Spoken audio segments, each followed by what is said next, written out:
大家好啊，我係 Tasha 師傅，咁今日就會同大家講屬龍嘅生肖啦。嗱，咁屬龍嚟講咧，今年咧就係呢個虎土雙生，龍騰四喜。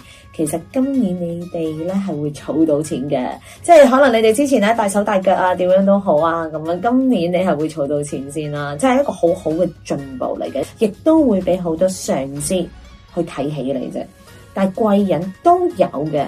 係啦，但係就係咪嗰啲話不勞而獲嘅貴人啊，到處都係有？唔係，係要靠你嘅自己嘅努力，同埋今年咧係好啱啦，去做一啲嘅科技啊領域嘅嘢，同埋你哋今年有啲人，如果你哋真係想買樓嘅話，你哋睇定啲。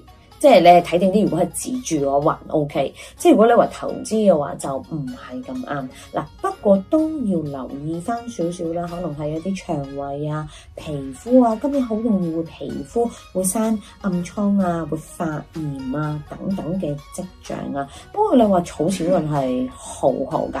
係啦，咁但係感情嗰度就會弱少少啦，可能真係掛住揾錢啊、儲錢啊咁啊，可能會比較悶啊，係啊，你哋個感情生活啊會比較悶少少。如果已經有另外一半咧，我覺得冇乜激情啊，或者好似提唔起勁啊咁樣。嗱，呢一樣嘢就真係咧。